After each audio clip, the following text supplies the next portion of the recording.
بانجی ڕزگاری و دڵەتەپەی نەفامان لاپەڕە 32 دەوڵەتی ئیسلامی تازە پێگەیشت و ڕۆژ و مانگ و ساڵی بەسەردا تێئەپەڕی هەتا ئەهات بانجی پیرۆز لە گەشەکردن و پەرەسەندندا بوو.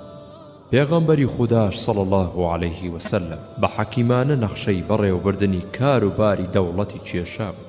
هەرچەندە منافقەکان دەورێکی پڕ مەترسیان ئەبینی بۆ ئاگادارکردنی دوژمنەکانی ئیسلام لە هەموو هەواڵێک و دەنگ و باسێکی مسڵمانەکان.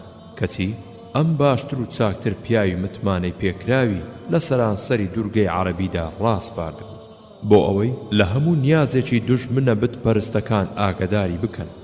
هەر هۆزێک نیازی بکردایە هێرش بێنێتە سەر مەدینە دەست لە مسڵمانەکان بۆشێنێ، خێرا بەر لە جوڵانی ئەو هێزە هەواڵ ئەگەیشتە مەدینە و پێغەمبەریش صلی الله عليه وسلم بە زووترین کات هێرشێکی مەردانە یا بەسەرکردایەتی خۆی یا بەسەرکردایەتی هاوڵێکی ئازای ئەکردە سەر ئەو هۆزە تا چاک بزانێ کە ئیسلام هەر وەک بریتە لە هێزێکی دادپەروەر و لە هەمان کاتیشدا دەستی ستەمکاران و دەست درێژی کەران لە بندا ئەبڕێت.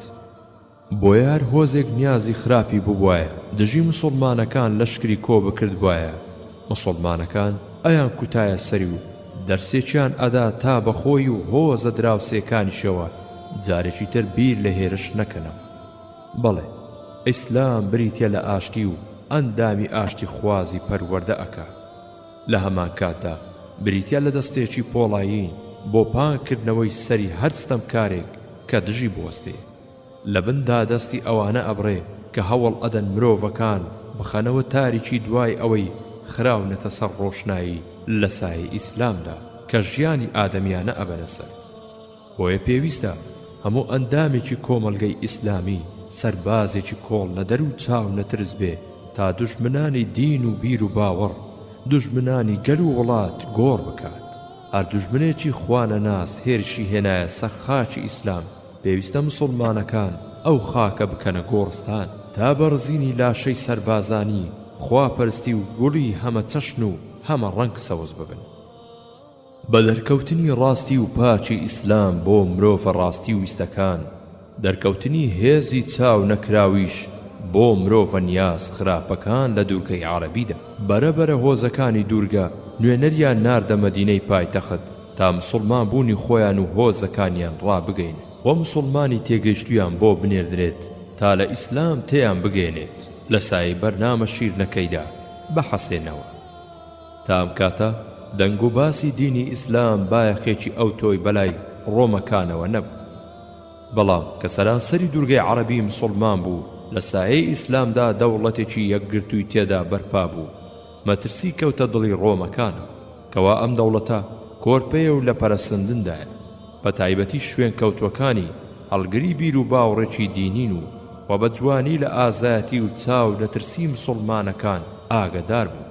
بۆیە هێرقڵی پادشایان ویستی تا لەمە زیاتر ئیسلام پەرەی نەسەندووە و مەترسی زیاد نەکردو هێرشێکی گەورە بکاتە سەر مەدینە و بەجارێک دەوڵەتی تازە پێگەیشتووی ڕیشە چێژ بکە و چرای ئیسلامیش بکوژێنێتەوە. لە ڕاستیدا ڕۆمەکان بۆ زانینی دەنگ و باسی هێزی مسڵمانەکان کەڵکیان لەو بازرگانە قەبتیانەی خەڵکی شام وەرئەگرت. جا دوای ڕزگارکردنی مەککە و مسڵمان بوونی هەوازین و بەهقیف و هیچ هێزێک لە دوورگەکەدا نەمابوو مسڵمانەکان مەترسی لێ بکەن، چونکە لەبەر ڕاستی و پاچی مسڵمانەکان هەر هۆزێک کۆسپ لە بەردەمیدا نەمایە و ڕاستە و خۆ لە ئیسلام بگەشتایە. بەدڵ بە گیان ئەبوونە سەربازی چاو نەترسی ئیسلام. سروشتی ئیسلام هەر وایە، چونکە هەمیشە کارکردن مەبەستیتی نەک داگیرکردن. هەرگەلێک شوێن ئەکەوێ ئەو کاتە تەنها ئەو کاتە ئەبێتە خاوەنی ڕێز و مافی ئادەمیانەی خۆی، چونکە ئەویش ئەتوانێ بەویستی خۆی بە ڕۆشنایی قورئان بەرپێی خۆی ڕووناک بکاتەوە. کاتێک کە ڕۆمەکان ئەمەیان زانی مەترسیان پەیدا کردو ئەشیان زانی مەبەستی ئیسلام ڕزگارکردنە، چونکە هەر هۆزێک کە مسڵمان ئەبێت خۆی بە خاوەنی ئیسلام ئەزانێت و بەسەر و ماڵەوە هەوڵ و کۆشش ئەکات بۆ بەرزکردنەوەی کەواتە ئەو حکومەتەی کە ئیسلام دروستی ئەکات هەموو ئەندامێکی خۆی بە خاوەنی ئیسلام ئەزانێ. هەتا نامسڵمانیش ژێر دەستە و ماف خوراو نابێت بە پێچەوانەی ئیمپراتۆریەتە جاهیلی و ڕەگەز پەرست و بتپەرستەکەی خۆیانەوە کە لە چینی ڕۆمانی بەولاوە هەموو گەلانی ژێردەستیان بریتی بوون لە چینی چەوساوە و ژێردەستە و ماف خوراو کورتەکەی بریتی بوو لە چینی بەندەکان لە ترسی گیان دڵسۆزی سەربازیان دەربڕی وایە بۆ حکومەت جاکە دوورگەی عەرەبی لە بتپەرستی و خوانەناسی پاکرایەوە نۆرەی بانکردنی باکوورە بۆ سەر ئیسلام خۆ هەر گەل و هۆزێکیش هەڵببێ و بۆ بیستن و تێگەیشتن لە ڕاستیەکەی مسڵمان نەبوونی زۆر دوورە چونکە سەرنجدانی ئەو ژیانەی کە هەڵگرانی قورئان تێیاندا کار بەدەست بن و لە سایەی قورئاندا ئەبرێتە سەر بەس بوو تاگە لە چەوساوەکانی ژێر چەپۆکی ڕۆمانیە ڕەگەزپەرستەکان لە داخی ئەم ژیانە تاڵە واز لە هەموو بیر و باوەڕ و دینێکیان بهێنن کە بوو بێتە مایەی چاو بەستکردن و بەرەسەندنی ستەم و نەکبەتی هەروەها شارەزابوونی ئەو گەلانەی لە ڕەوشت و خوبەرزی هەڵگرانی ئیسلام بەس بوو تا بەجارێک پشت لە دینە کۆنەکەیان بکەن و بەسەر و ماڵەوە خۆیان بەخت بکەن و بۆ بەرزکردنەوەی ئاڵای ڕێبازی ڕزگاری کەری گەلان و سەرکوتکەری ستەمکاران ئەوە بوو فەروەی کوڕی عەمری جوذامی کە سەرکردەیەکی لە هێزە سەربازی ڕۆمانیەکان بوو لە جەنگی مۆتەدا ڕاستی کەوتە دڵیەوە کە سەرکردایەتی و پایە و پلەی لەبیر چۆ و مسڵمان بوو لەسەر ئەم مسڵمان بوونە لەلایەن حکومەتی ڕۆمەکانەوە فەرمانی گرتنی دەرکرا کە گوایە ناپاچی کردووە پاشا زۆر حەزی ئەکرد سەرکردەیەکی ئاوا بەربدا بە مەرجێ واز لە ئیسلام بهێنێ و بگەڕێتەوە سەر مەسیحیەت بەڵام فەروە مسڵمان ئاسا کۆڵی نەدا و ڕەشە و گوڕەشە چاو ترسێنی نەکرد هەر لەسەر ئیسلام مایەوە ئەوانیش شەهیدیان کرد هەروەها یەکێ لە قەشە هەرە گەورەکانیان کە ناوی سەفاتڕ بوو بەلای گاورەکانەوە زۆر بەڕێز و قسە ڕەواز بوو دوای ئەوەی چاوی بە دێحیە کەوت کە نێردراوی پێغەمبەر بوو صلی الله عليه وسلم بۆ لای هێرقڵ جلە ڕەشەکانی داکەند و دەستێک جلی سپی کردە بەر و چوو بۆ کڵێسا و لە بەردەم گاورەکاندا ڕاوەستا و بانگی لێکردن ئەی کۆمەڵی ڕۆم نامەیەکمان لە ئەحمەدەوە بۆ هاتووە کە بۆ بڕواهێنان بە خودای گەورە و تاک و تەنیا بانگمان ئەکات جاکە وایە ئەوا من شایەتی ئەدەم کە جگە لە خودای گەورە هیچ پەرستراوێکی تر نییە و ئەحمەدیش بەندە و پێغەمبەری خودایە بە بێوەستان بەبێ بیرکردنەوە بەبێ پرس و تەکبیر بە هەمویانەوە هێرشیان کردە سەر و شەهیدیان کرد هەروەها هێرقڵ خۆی دوایی پرسین لە ئەبوو سوفیانی کوڕی حەرب دیارە بەر لەبەر ڕزگارکردنی مەکە و مسڵمان بوونی ئەبوو سوفیان خۆشەویستی ئیسلام چووە دڵیەوە دوای سووکە دەربڕینێک بۆ قەشەکان بۆی دەرکەوت هەمویان دژی مسڵمان بوون ناچار بوو لە ترسی گیانی و لە ترسی کورسەکەی وازی هێنا ئەجینا بەتەما بوو گەلەکەی بەجارێکدا شوێنی بکەوێ مسڵمان ببێ دیارە دوای ئەوەی کە پرسی بەزانا گەورەکانی کرد ئەوانش ڕەزامەندی خۆیان دەربڕی بەڵام هەندێک لە مێژوو نووسان ئەڵێن کەوا ئیمپراتۆر هێرەقڵ لە ژێرەوە بە مسڵمانی ماوەتەوە تا مردن وازی لە ئیسلام نەهێناوە لە ڕاستیدا گاورەکانی شام و عێراق بەدەستی ڕۆمەکانەوە گیریان خواردبوو هەرچەندە هاودین بوو بەڵام لەبەر ئەوەی ڕۆمانی نەبوون بەو پەڕی بێنرخیەوە سیر ئەکران چونکە مەسیحیەت لە پەروەردەکردن و هەڵسوڕاندنی کار و باری وڵاتدا دەورێکی وەهای نەبوو تەنها ئەوە بوو کرا بۆ چەچێک بۆ پارە کۆکردنەوە و چاوبەستکردنی گەلە داماوەکان جاکە ئەوانە بە بۆنەی هاتوچۆکردنی بازرگانەکانەوە بۆ خاچی ئیسلام لە داخوازی و دەست پاچی و ئاسوودەیی کۆمەڵی مسڵمانان ئاگدار ئەبوو ئەوە بووە هۆی دڵڕاکێشانیان بۆ سەر ئیسلام کە ڕۆمەکانیش دیان وا ئیسلام دڵیان ڕائەکێشێ و ئەکەونە شوێنی کەوتنە خۆیان و بەنیازی هێرشکردنە سەر پای تەختی ئیسلام لەشکرێکی یەکجاری گەورەیان هێنایە سەر سنووری خوار و شام ئەمەش لە ترسی ئەوەی نەوەکو ئیسلام هێرش بکاتە سەر ئەوان بۆ وڵاتی شامیان لێ بستێنێ لە کاتی کۆبوونەوەدا حکومەتی ڕۆم ڕۆزی ساڵێکی بەسەر سەربازەکاندا دابەش کرد ماڵ و سامانێکی زۆری بەسەر هۆزەکانی عێراق و شامدا دابەش کرد کە لە ژێر دەسەڵاتی خۆیاندا بوو تا ئەگەر جەنگ ڕوویدا ئەوانیش کۆمەچی بکەن و سەربازی پێویست پێشکەش بکەن جا دوای ئەوە بە فێڵ و پێشڵەوی لەشکرەکەی ناردە بولقاو تا ئەو لەشکرە گەورەی کە ناردیە ناوچەی تەبوک دیار نەبێت کاتێک کە ئەم دەنگ و باسە گەیشتە مسڵمانەکان پێغەمبەری خوددا صلی الله عليه وسلم فەرمانی بە مسلمانەکاندا کەوا خۆیان ئامادەی جەنگی ڕۆم بکەن تا هێرش بکەنە سەر ئەو لەشکرە گەورەی کە لە تەبوکدا مۆڵی خواردوتەوە. ڕاستەوخۆ بە مسلمانەکانی ڕاگەیان کەوا نیازی ئەوەی هەیە هێرش بکاتە سەر ڕۆمەکان بە پێچەوانەی ڕووداوەکانی ترەوە کەوا لە ترسی ئەوەی هەواڵ بکاتە دوژمن ڕاستەوخۆ نیازی هێرشی دەرنەئەبڕی. لە ڕاستیدا هێرشکردن بەرەو تەبوک لەشکرێکی ڕۆمانی تێدا بوو کارێکی زۆر گەورە بوو، تەنها دەرونی مسلمانەکان هەڵی ئەگرت چونکە لە هیچ کاتێکدا عەرەبەکان نەیانتوانیوە بیر لە هێرشی وا بکەنەوە. جەنگکردنیش لەگەڵ ڕۆمەکاندا بەبیری هیچ کەسێکدا نەئەهات. بەڵام ئیسلام هێزێکی وەهای لە دڵیادا دروست کرد و کەوا لەوە زیاتریش بیر بکەنەوە.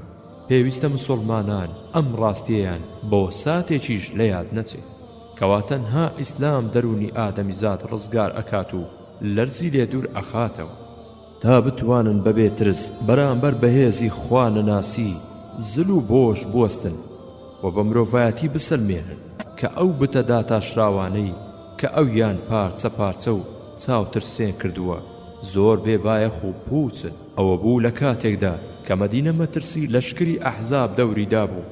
مسلمانەکان خەریکی هەڵکەندنی چاڵەکە بوون. بەردێکی ڕق هاتە بەردەستی مسلمانەکان و داوای یارمەتیان لە پێغەمبەری خوددا کرد صلی الله عليه وسلم.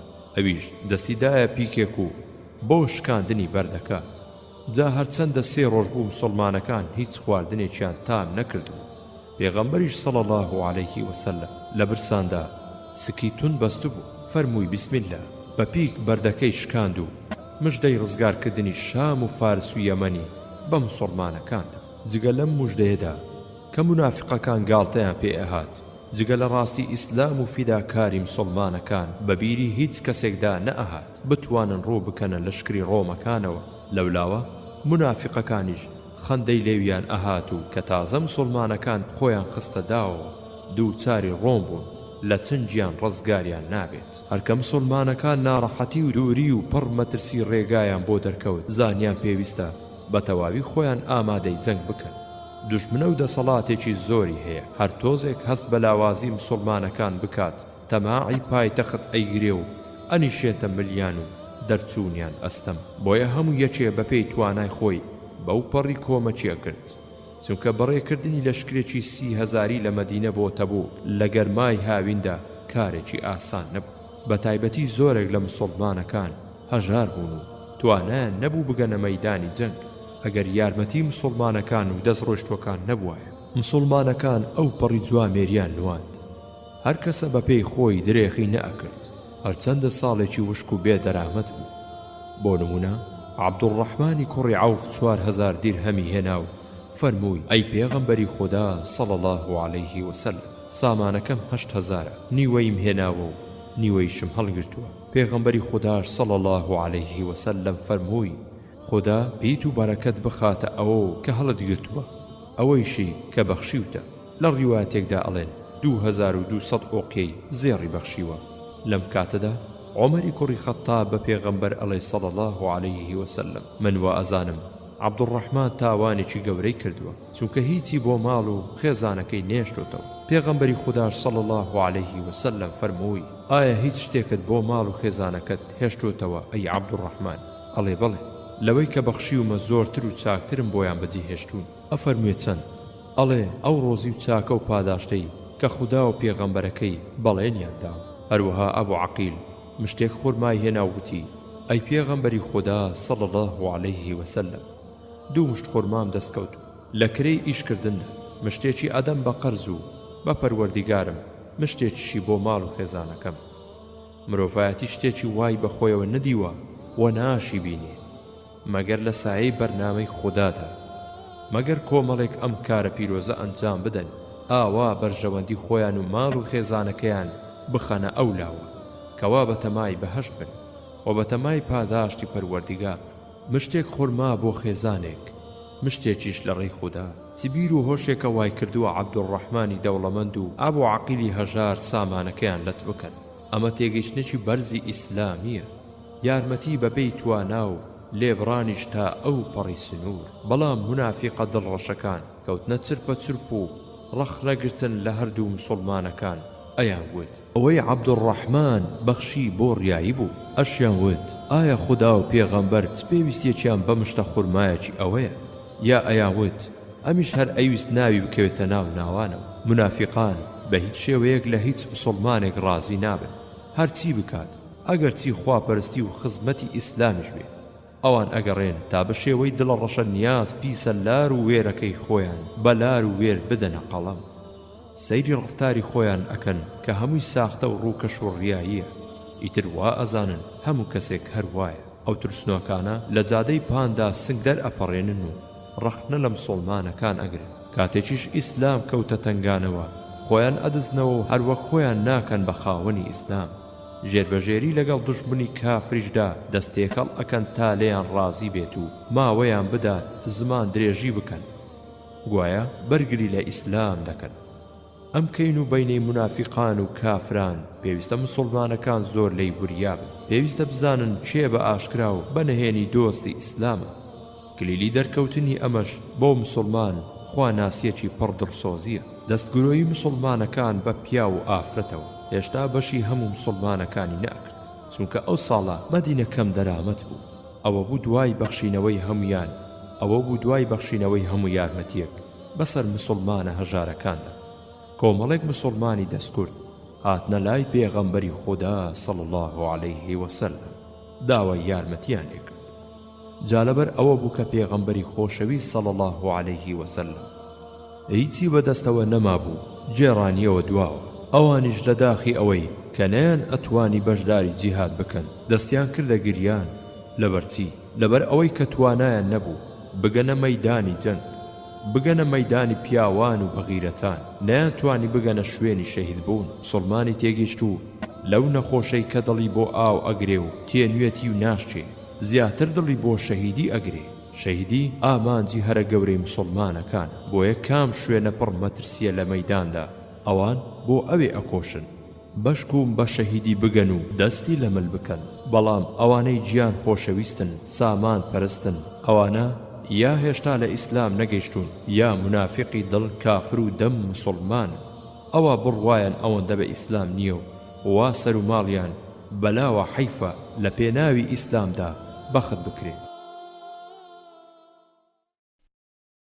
خوێنەری بەڕێز ئەم تڕاکە بە کۆتا هات.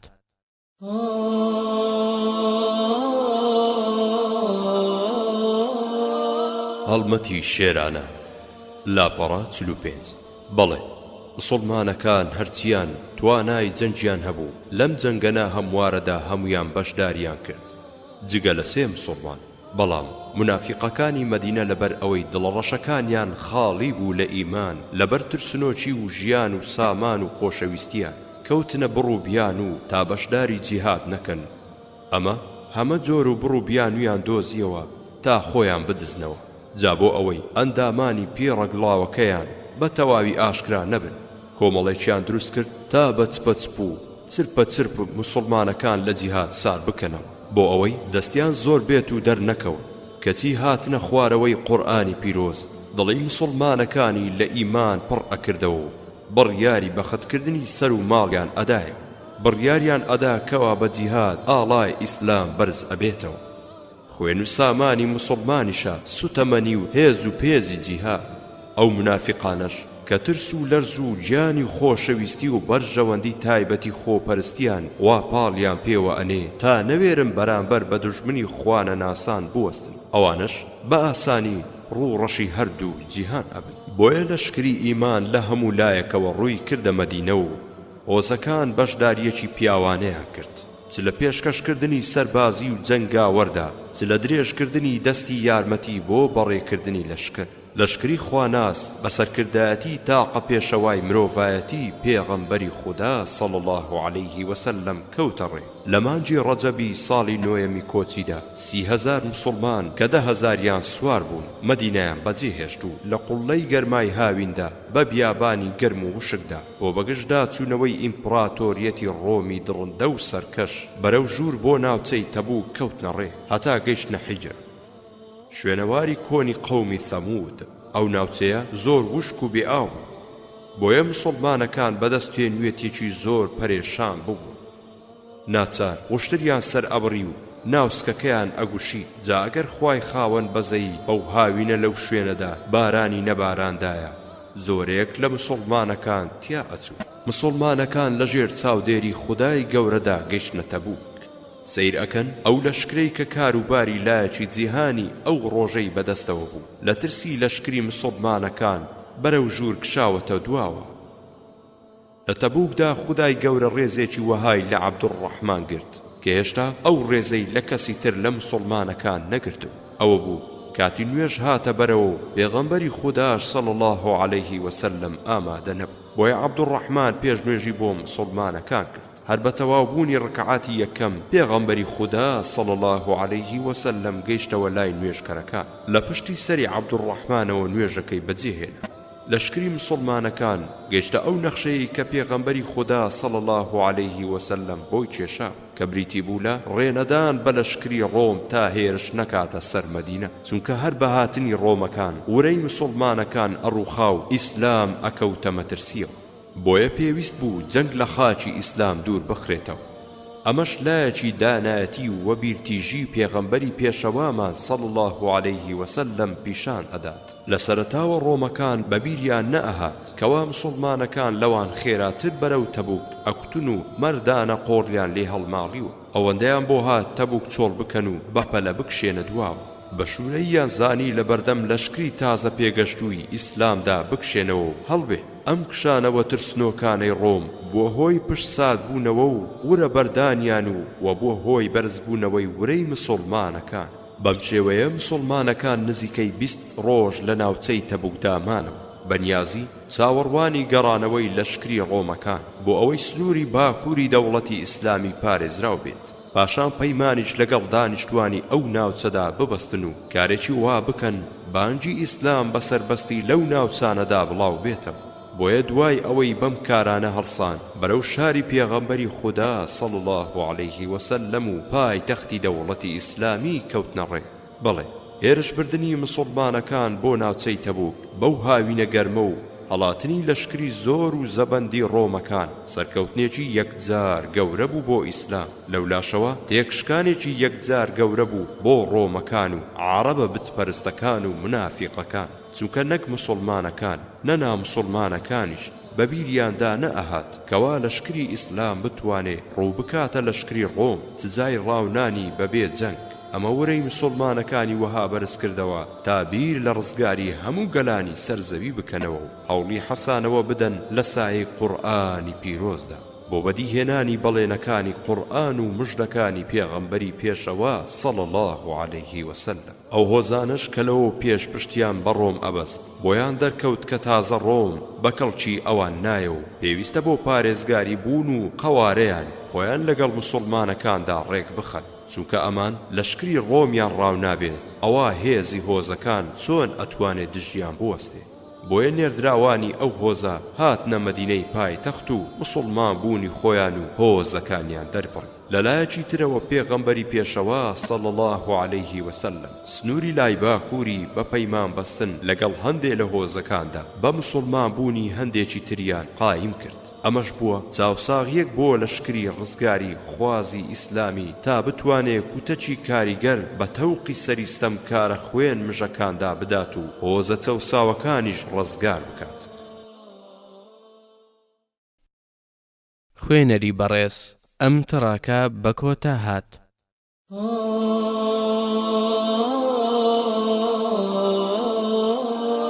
ئیمانداری گوێڕایەل لاپەڕە پەنجە تا پێغەمبەری خوددا صلی الله عليه وسلم لە ژیاندا بوو عەبدوڕەحمان سەربازێکی دڵسۆزی گوێڕایەل بوو لە بەردەستیدا کە کاروباری مسڵمانەکانیشی کەوتە دەست. خەلیفە ڕاشیدیەکان خوا لە هەمویان ڕازی بێ ئەوە عەبدوڕەحمان مەردانە ملکەتی فەرمانیان بوو، مەردانە بەشداری ڕزگارکردنی ئادەمی زادی ئەکرد.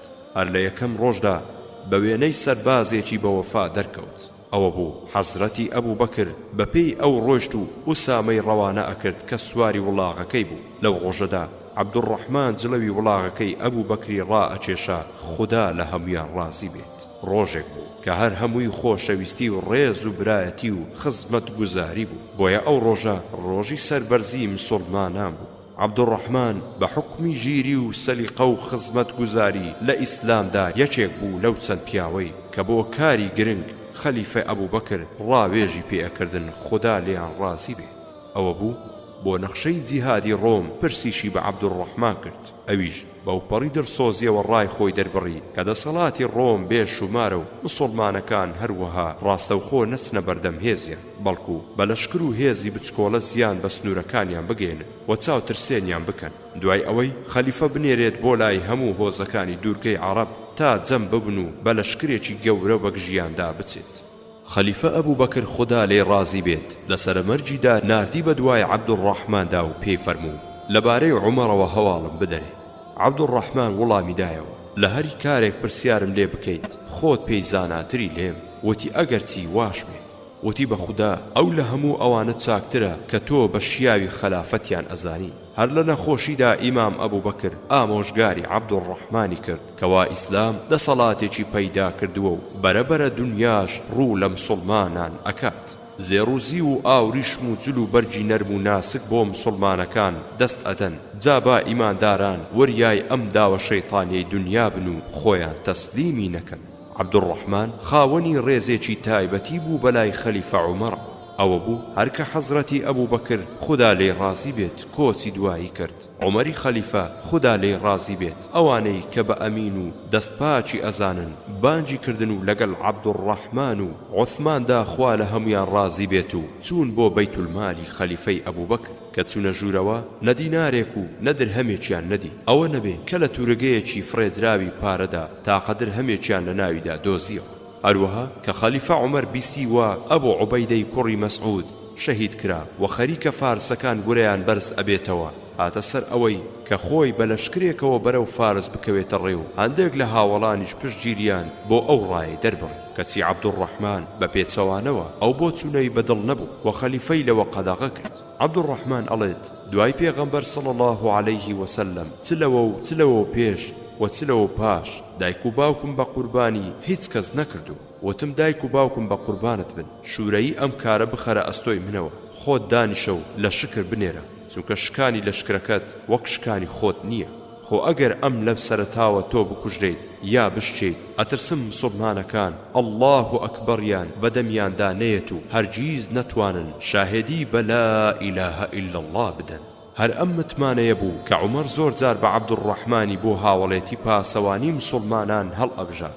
یەکێک لەو شەوانە کە پێکەوە بوون ئەو شەوە بوو کە خەلیفە ئاگداری لە شیر بڕینەوەی منداڵەکە بوو. لە ئەنجامدا ئاگداریەکی جوانی بۆ مسڵمانەکان بڵاو کردەوە تا لە شیر بڕینەوەی منداڵەکانیاندا پەلە نەکەن. عەبدوڕەحمان بە دڵسۆزانە ئامۆژگاری کەری خەلیفە عومەر بوو. ئەوە بوو ماوەیەک خەلیفە چاوی بۆ مسڵمانێک جێڕا کەچی دیار نەبوو. بۆیە بە عەبدوڕەحمانی وت با بچین بۆ ماڵی فلان کەس بزانین دەنگ و باسی چیە.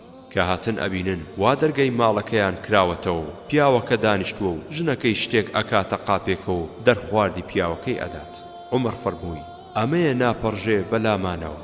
عەبدوڕەحمان وتی جا تۆ چوزانیت قاپەکە چی تێدایە؟ عومەر پرسی ئایا ئەترسیت کە ئەمەش جاسوس بێت؟ وتی بەڵێ ئەمە جاسوسیە. پرسی دەی لەمە چۆن تۆ بە ئەکرێت؟ وتی ئەمەی کە لەبارەیەوە زانیوتە هیچی باز نەکەیت و لە دڵیشتدا جگە لە چاکە هیچ نەبێت. دوای ئەوە گەڕانەوە. عەبدوڕەحمان یەکێک بوو لەوانەی کە لە ساڵی گرانیدا خەلیفە عومەر خوا لێی ڕازی بێت هەڵیبژار بۆ دابەشکردنی ئەو کۆمەچەی کە لە میسرەوە لەلایەن عومەرەوە بۆ پایتەخت و دەوروبەری نێردرا بەسەر مسڵمانەکاندا. ئەوە بوو وشترێک بەبارەوە بە یەکەیەکەی ماڵەکاندا ئەدرا تا خۆراکەکەی بخۆن و وشترەکەش سەر بڕن و کەڵک لە گۆشت و چەوری و چەرمەکەی وەربگرن و دەفری خۆراکەکەش بکەنە پێخەف و ڕاخەر تا خوددا دەروی لە مسڵمانەکان کردەوە. عەبدوڕەحمان لەناو هاوڵە ناودارەکاندا کە لە دوای خەلیفە عومەر بوون و یارمەتیان ئەدا لە هەمویان زیاتر لە خەلیفە دەچووە پێشەوە و پێویستی و خواستی مسڵمانەکانی ئەخستە بەردەمی.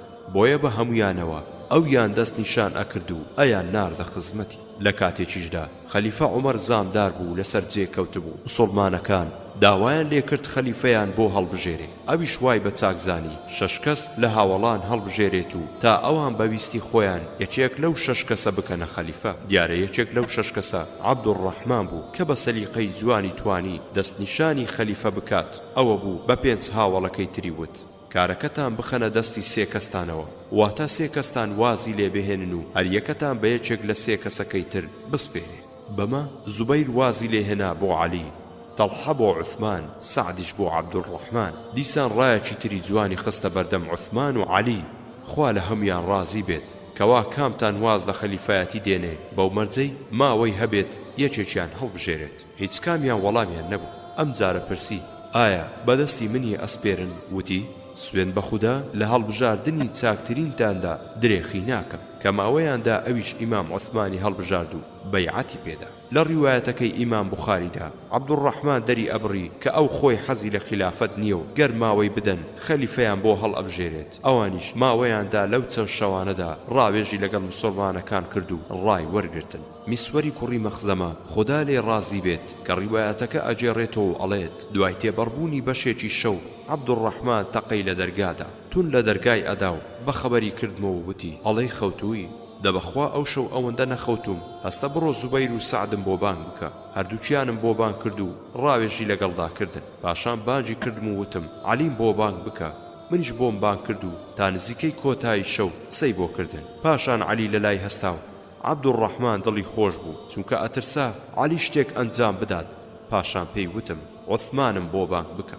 منیش بۆم بانگ کرد و تا بانگی بەیانی قسەی بۆ کرد. کاتێ خەڵکەکە نوێژی بەیانیان بەجێهێناو ئامادەبوانی ئەو نوێژە لە دەوری مینبەر کۆڕیان بەست. عەبدوڕەحمان ناردی بە دوای ئەو مهاجرە ئەنسارانەدا کە لە مەدینە بوو. هەروەها ناردی بە دوای فەرماندەکانی سوپادا کە ئەوە بوو هەر هەمویان گەڕابوونەوە تا لە خزمەتی خەلیفە عومەردا حەجی ئەو ساڵە بکەن. کاتێک کە هەمویان کۆبوونەوە و عەبدوڕەحمان شایەتومانی هێنا و پاشان گوتی: ئەی عەلی، سەرنجی هەموو ئەم خەڵکەم داوە، نەمدیوە هیچیان هاوسەنجی عوسمان بکەن، هیچ ڕێگایەکیش بە نەفست نەدەیت.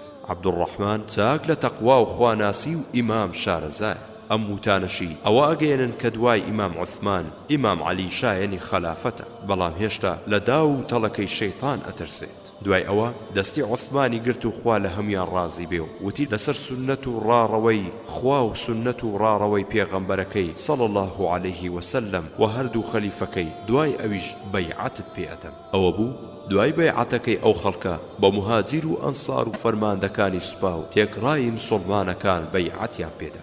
ئەبوو هەیاجی ئەسەدی ئەڵێت: تەوافی کەعبەم ئەکرد، ئەبینم پیاوێک ئەڵێت: اللهم قینی شح نفسی، وەلەوە زیاتر هیچ ناڵێت. منیش پرسیاری ئەوەم لێ کرد، وتی ئەگەر لەو ڕۆژەدا من لە ڕوژد و چروکی دەروونم پارێزراو بم، ئەوە نەدزی و نەزینا و نە هیچ کردەوەیکی خراپ ناکەم. سەیرم ئەکرد پیاوەکە عەبدوڕەحمانی کوڕی عەوفە، خدا لێی ڕازی بێت.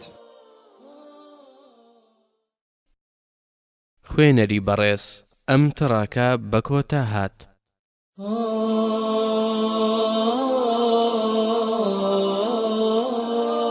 دەوڵەمەندی خواناس لاپەڕە 58 پێغەمبەری خوددا صلی الله عليه وسلم بە پێی نەخشەی پەروەردیگار دوای تەواوکردنی ئەرچی سەرشانی، دوای دامەزراندنی پایەی دەوڵەتی قورئان، دوای پەروەردەکردنی کۆمەڵێکی نایابی بێوێنە لە هەموو مێژووی دوور و درێژی مرۆڤایەتیدا کۆچی دوایی کرد. بەڵێ پێغەمبەری پێشەوا صلی الله عليه وسلم کۆمەڵێک مسلمانی خواناسی یەکگرتووی بەجێهێشت. ئەویش دوای تێگەیاندنی ئەندامەکانی و ڕاهێنانیان لەسەر بەختکردنی سەر و ماڵیان لە پێناوی خوددا لە بەرزترین پلەیەکدا کە مرۆڤایەتی چاوەڕوانی بکات. یەکێک لە ئەندامانی کۆمەڵی مسلمانانی خۆشەویست عەبدوڕەحمانی کوڕی عەوف بوو. دوای کۆچکردنی پێغەمبەری خۆشەویست صلی الله عليه وسلم زیاتر لێبڕاو بۆ خزمەتکردنی مسلمانەکان و بەهاناوە هاتنیان، بە تایبەتی سەرۆکاری کردنی و چاودێری کردنی دایکانی مسلمانەکان، کەوا هەرچی پێویستێکیان بوایە بۆی جێبەجێ ئەکردن و هەر کاتێک لە ماڵ دەرچوونایە ئەوە لەگەڵیان ئەبوو. ئەگەر حەجیان بکردایە حەجی لەگەڵ ئەکردن بە قوماشی سەوز و کەژاوەی سەروشتری بۆ ئەڕازاندنەوە. تا لە ناویاندا سوار ببن لە هەر کوێ لەلایەن باش بواە لەوێ دای ئەبەزاند. بەم شێوەیە عەبدوڕەحمان بە وێنەی مسڵمانێکی بە وەفای مرد ئەیزانی چۆن بە دەوری خۆی هەڵئەستێ و بەرامبەر بە خێزانەکانی پێغەمبەر صلی الله عليه وسلم و دایکانی ئیمانداران. ئەمەش فەخر و شانازیە بۆی تا لە بەرزترین پلەدا لە لاپەڕەزێڕینەکانی مێژوودا تۆمار بکرێت. هەتا ئەوە بوو بۆ نمونە عەبدوڕەحمان جارێکیان پارتە زەویەکی ئەفرۆشت بە 40,000 دینار و هەر هەمووی بەسەرنەوەی زوهڕە و هەژارە مسڵمانەکان و مهاجیرەکان و خێزانەکانی پێغەمبەری خوددا صلی الله عليه وسلم ئەبەخشێتەوە. جا کاتێک کە بەشە بەخشەکەی دایکی ئیماندارانی نارد خدا لێ ڕازی بێت عائیشە فەرمووی ئەم سامانە چێ ناردوێتی؟ وتیان عەبدوڕەحمانی کوڕی عەوف. فەرمووی پێغەمبەری خوددا صلی الله عليه وسلم فەرموویەتی دوای من جگە لە ئارامگرەکان هیچ کەس دڵنەواییان ناکات. ئەوە بوو هەموو جارێک عەبدوڕەحمان هەر سامانێکی لە ڕێی خوددا ببەخشیایە پێغەمبەر صلی الله عليه وسلم داوای فەڕ و پیرۆزی بۆ ئەکرد. ئەم داوا پڕ بەختیاریەی ڕۆژ لە دوای ڕۆژ خێروبێری بەسەر عەبدوڕەحمان و سامانەکەیدا ئەڕژاند. تاوای لێ هات لە ناو هاوڵاندا بووە یەکەم دەوڵەمەند و ساماندار. بازرگانیەکەش هەتا ئەهات لە پەرەسەندن و زیادکردندا. کاروانەکانیشی هات و چۆی وڵاتانیان ئەکرد بۆ بەرژەوەندی گشتی و تایبەتی لە گەنم و ئارد و ڕۆن و جلوبەرگ و جۆرەها قاپ و قاچاغ و بۆن خۆشی و هەموو پێویستەکانی کۆمەلگای شاری پێغەمبەری خوددا صلی الله عليه وسلم پڕ ئەکردەوە. هەرچیش دەرامەت و بەر و بوومی زیادەی مسڵمانان بوو ئەیان برد بۆ وڵاتانی دوور تا بە نرخەکەی پێویستی مسڵمانان پەیدا بکەن. عەبدوڕەحمان کە بازرگانی ئەکرد مەبەستی لە کۆکردنەوەی پارە و سامان نەبوو. نەی ئەویست ناو شوورەتی دەوڵەمەندی دەربچێت، نەی ئەویست بە بۆنەی سامانەکەیەوە خەڵکی بە تایبەتی کاربەدەستان ڕێزی لێ بگرن، نەی ئەویست بە قازانجی بازرگانیەکەی وڵات یەک لای بکاتەوە بۆ خۆی، نەی ئەویست مسڵمانەکان بۆ بەرژەوەندی تایبەتی خۆی ڕام بهێنێ، نەی ئەویست خوێنی هەژار و داماوان بمژێت تا کۆشک و تەلار پێکەوە بنێ و سامانی زۆر بۆ منداڵەکانی بەجێ بهێڵێ. بەڵێ عەبدوڕەحمان کە نمونەی مسڵمانێکی تێگەیشتوو بوو لە ئیسلامی بێگرد بۆ ئەبانە بازرگانی نەئەکرد، چونکە ئەرچی سەرشانی مسڵمانی دەوڵەمەندی ئەزانی ئەشی زانی ژیان بریتیە لە هەوڵ و کۆشتێکی بێوچان، ئەشی زانی ئیسلام کە دینی خودایە، جیاوازی ناخاتە نێوان ئەم ژیانە و ژیانی دواییەوە، بەڵام ئەوە تا ئەم ژیانە ئەکاتە هۆی بەدەستهێنانی کامەرانی و شادومانی. ئەو ژیانە کە مسڵمانان لەسەر هەوڵ و کۆشی بێوچان پەروەردە ئەکا لە هەمان کاتیشدا ڕای ئەهێنێت تا بتوانێ دەست بە بەرژەوەندیە تایبەتیەکانیەوە بنێ و بۆ دڵدانەوە و بەهاناوە گەیشتنی مسڵمانەکان بەڵکو مرۆڤایەتی لە خۆی ببورێت. بەڵێ بەم گیانە بەرزەوە عەبدوڕەحمان بازرگانی ئەکرد، بە هەموو لایەکدا سامانی ئەبەخشیەوە، خوداش لە هەموو لایەکەوە سامانی بۆ ئەگەیاند. دیارە کلیلی ئەم سەرکەوتنەش تەنها دڕسۆزی و لە خواترسان و دەرو پەرێزی لە فیز و ڕیایی. ڕۆژێکیان کاروانێکی عەبدوڕەحمان کە بریتی بوو لە 700 وشتر گەیشتەوە مەدینە کەوا خۆراک و کەلوپەلی هەموو پێویستێکی کۆمەڵی مسڵمانانی پێبوو. هەرکە هاتە ناو شارەوە بوو بە هەرا و گاڵەیەکی گەورە تەپوتۆز و بێنە و بیبەی خەڵکی دانیشتوانی شاری هەراسان کرد. خەڵکی هەموو گوێ قوڵاغی دەنگ و باز بوو. بۆیە عائیشەی دایکی مسڵمانان خوای لێ ڕازی بێت پرسیاری کرد ئەم قاڵە چییە؟ وتیان ئەمە کاروانی عەبدوڕەحمانی کوڕی عەوفە، 700 وشترە، گەنم و ئارد و خۆراکی هێنا. عائیشە فەرمووی خدا فەڕ و پیرۆزی بخاتە ئەو سامانەوە کە لەم جیهانە پێی بەخشیوە، بەڵام پاداشتی ئەو جیهان گەورەترە. لە پێغەمبەری خوام صلی الله عليه وسلم بیستووە کە ئەی فەرموو عەبدوڕەحمانی کوڕی عەوف بەگاڵ گۆڵچێوە ئەچێتە بەهەشت.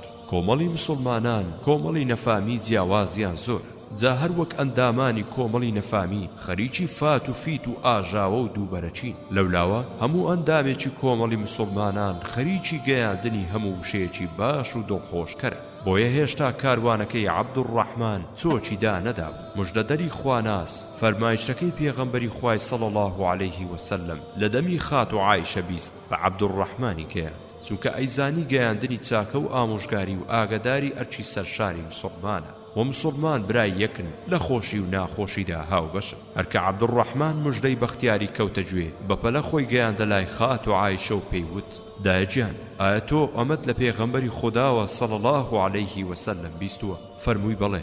لە خۆشیاندا خەریک بوو باڵی ئەگرتەوە لە خۆشی مژدەی سەرفرازیدا پێی نەئەکەوتۆ زەوی پاشان وتی ئەگەر توانیم خوا بۆی کردم ئەبێ هەر بە پێوە بچمە بەهەشتەوە دایەجیان تۆ بە شاهد ئەگرم کەوا ئەم کاروانە وشترەی هەمووی بەبار و کەڵ و پەڵ و هەموو شتێکەوە وا بەخشیم لە ڕێی خوددا ئیتر لەوە بەدواوە دوای بیستنی مژدەی چوونە بەهەشت عائیشە دایکی ئیمانداران ڕەزای خوای لێبێت عەبدوڕەحمان زیاتر لە جاران دەستی دایە بەخشین و سەرفکردنی سامانەکەی لە ڕێی خوددادا هەمیشە و هەردەم بە شەو و بە ڕۆژ بە ڕاست و بە چەپ بە ئاشکرا و بە پەنهانی خەریکی بەخشین بوو خەریکی کڕینی بەهەشت بوو بە ڕێگای پیرۆزەکەی کە ئیسلامی بێگەرد بۆ مسلمانی لە خوا ترسی نەخشە ئەچێشێ نەک بەو شێوە سووک و ڕسواییەی کە نەفامەکانی ئەوروپا لە سەدەکانی ناوەڕاستدا خەریکی بوون بەدەست بڕینی خەڵکی و چاوبەسترا و پارە کێشانەوە لێیان بە بیانووی فرۆشتنی بەهەشتەوە لە دوو توێی پسوولەیەکدا مسلمانانی تێگەیشتووی دەوڵەمەند ئەتوانێ بە سامانەکەی بەهەشت بکڕێ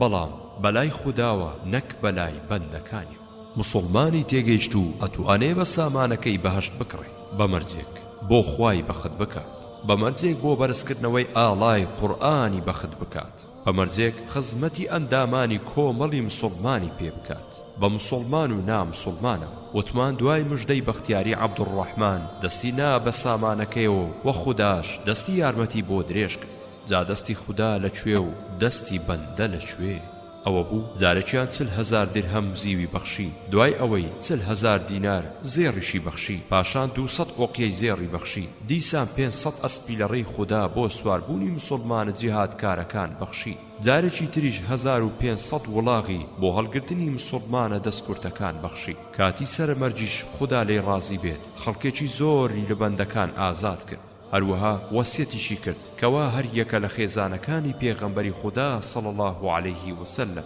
لە هەمویان ڕازی بێ پارەیەکی چاچیان بدرێتێ ئەوە بوو زۆر جار لە عایشەی داچی مسلمانان ئەبیسترا کە نزای بۆ عەبدوڕەحمان ئەکرد و ئەیفەرموو خوددا لە بەهەشت لەسەر چاوەی سەلسەبیل تێر ئاوی بکات بەڵێ عەبدوڕەحمان دەوڵەمەند بوو بەڵام ئایا ئەم دەوڵەمەندیەی توانی لای پێ بدا یا سروشتی بگۆڕێ نە ئەمە ڕەفتاری مسلمان نییە ئەوەندە بێفیز بوو خەڵکی نەیان ئەتوانی لەناو خزمەتکارەکانیدا بیناسنەوە ئەوە بوو ڕۆژێکیان بە ڕۆژوو بوو خواردنێکیان بۆ هێنا دوای سەرنجدانی لێی گوتی مصعەبی کوڕی عومەیر شەهید کرا کە لە من چاکتر بوو ئەوەندە کفنمان دەست کەوت کە ئەگەر بماندایە بە سەریدا هەردوو پێی دەرئەکەوتن و ئەگەر بماندایە بە هەردوو پێیدا سەری دەرئەکەوت کەچی وا ئێستا خوا ژیان و گوزەرانی دنیای بەم شێوە بۆ خۆش کردوین کەوا ئەترسم لە زیاتی پاداشتی کردەوە چاکەکانمان بێت ئەوەندە گریا و هەنسچیدا تا خواردنەکەی لەبەر چاوکەوت و دایە دواوە بەم شێوەیە هەر خەریکی بەخشیم بوو لە ڕێی خوددا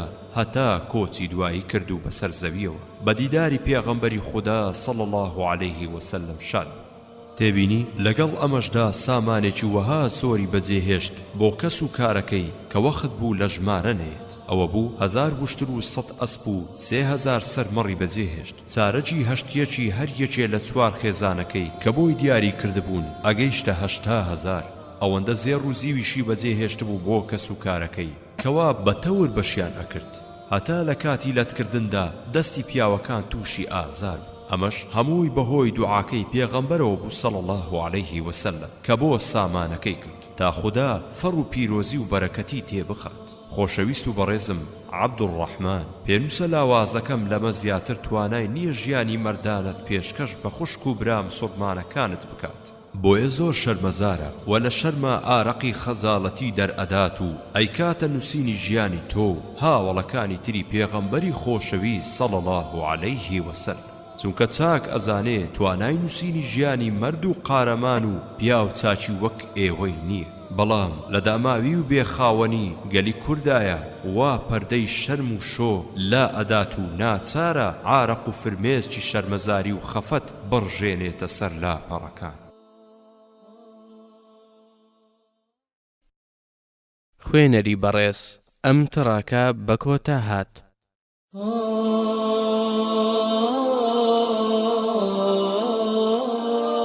ئازیزەکەم لاپەڕە 67 ئازیزەکەم تۆی بەڕێز لەم ژیانەدا بەتەمای چیت دوای ئەوەی کە یەکەم خۆشەویستی خوددا و تاقە پێشەوای مرۆڤایەتی موژدەی بەهەشتی پێداوی ئازیزەکەم تۆی بەڕێز شانازیت بەس نییە کەوا تەرمەکەت بەسەر شانی خاڵۆی پێغەمبەری خوددا صلی الله عليه وسلم سعدی کوڕی ئەبی وەقاس بگوازرێتەوە یا شانازیت بەس نییە کەوا مسلمانانی خاوەن حەیا و شرم سێهەم خەلیفەی مسلمانەکان عوثمانی کوڕی عەفان نوێژت لەسەر بکات یا شانازیت بەس نییە کەوا چوارەم خەلیفەی مسلمانەکان پاڵەوانی چاو نەترس و خواناسی ڕاستەقینە عەلی کوڕی ئەبوو تاڵیبیش بتنێژێ و پێت بفەرمێ بەڕاستی گەیشتیت بە ژیانە بێگەردەکەی ئیسلامدا و پێش لێڵی و ڕخێی و ساختەگەری کەوتی خوددا ڕەحمت لەگەڵدا بکات بەڵێ ئازیزەکەم من و هەموو مسلمانێکیش ئەڵێن خوددا ڕەحم بە ئێوەی ئیماندار و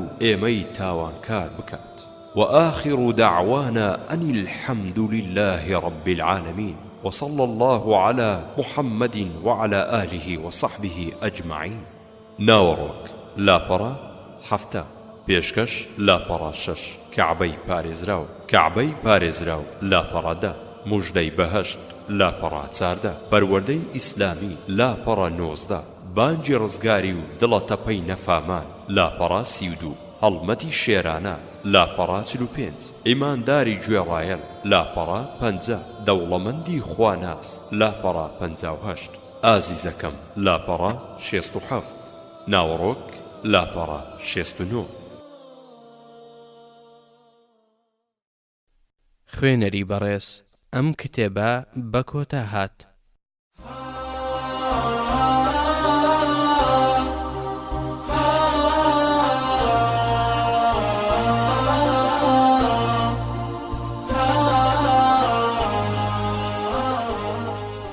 بسم الله الرحمن الرحيم کتێبخانەی دەنجی ڕۆشنایی بەرنامەی کاری تۆمارکردنی کتێب لە کتێبخانەی دەنجی ڕۆشنایی لە داهاتوودا بە پشتیوانی پەروەردگار کتێبخانەی دەنجی ڕۆشنایی لە داهاتوودا دەست دەکات بە تۆمارکردنی کتێبەکانی لەم بوارانەدا بواری فکری کە تێیدا ململانەی فکری و چەمکەکانی فکر و هەڵسەنگاندنی فکری و بنچینە و بنەماکانی فکر و بەرهەم و بەرووبوومەکانی فکری ڕاستەقینە دەوروژێنێت. بواری پزیشکی کە لە پزیشک و پزیشکایەتی لە ئیسلام و پرسیار و وەرامی پزیشکی و چارەسەری لاشە و خۆپاراستن و فریاگوزاری سەرەتایی و لە چەندان بابەتی تر پێک هاتوون.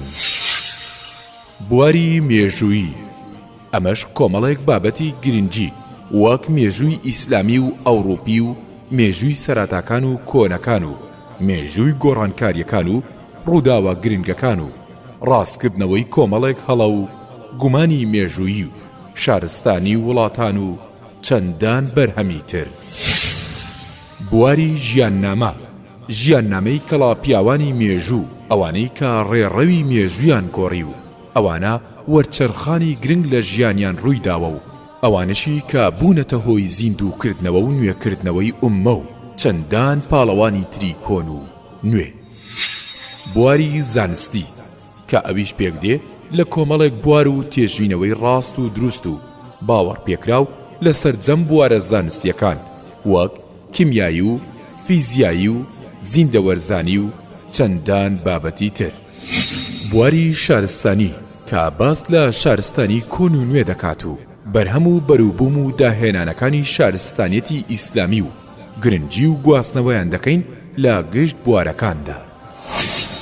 بواری دەرونی کە بەدواداچوون بۆ نەخۆشیە دەرونیەکان و پێناساندنی بەشەکانی دەروونزانی و هاوتا لەگەڵ قورئان و فەرموودە و بەیەکەوە گرێدانیان و دیاریکردنی چارەسەریشیان. بواری ڕۆمان و بەسەرهات و چیرۆ کە ئەمەش هەڵیان دەبژێرین کە لە ڕاستترین و باشترین ڕوودا و سەرچاوەیان گرتبێ دوور لە هەموو خەیاڵ و ئەفسانە و بابەتان ناڕاستیەکان. بواری زانیاری سەردەم لێکۆڵینەوە لە بابەتە سەردەمیەکان و باسی پێشکەوتن و تەکنەلۆژیا و ئامێرەکان و گۆڕانکاریە زانستیەکان و کۆمەڵێک بابەتی دانسقەی تر. بواری پەروەردەیی کە ئەمەش سەرجەم ئادابە کۆمەڵاتیەکان و پەروەردەکردنی کۆمەڵگە و پەروەردەکردنی منداڵان و پەروەردەکردنی گەنجان و پەروەردەکردنی ئافرەتان و ئامۆژگاری و بیرخستنەوە و ڕێنیشاندان و دەستگیری و ڕاستکردنەوە لە هەڵە و هاندان لەسەر چاکە و جوان مامەڵەکردن لەگەڵ دایک و باوک و دراوسێ و دەوروبەر و هەموو خەڵکی و چەندان بابەتی تر. بواری ئیمانی و بیر و باوەڕی وەکو بابەتەکانی یەکخواپەرستی و ئیعجازی زانستی و وەرامی گومانەکان و باسێکی کورتی هەموو ئاینە ئاسمانیەکان و پێناسەی سەرجەم تاقمەکان و بابەتەکانی شادکردنی ڕۆح و لە خزمەت قورئان و فەرموودە و نیشاندانی ڕێڕاست و دۆزینەوەی کۆمەڵێک حیکمەت.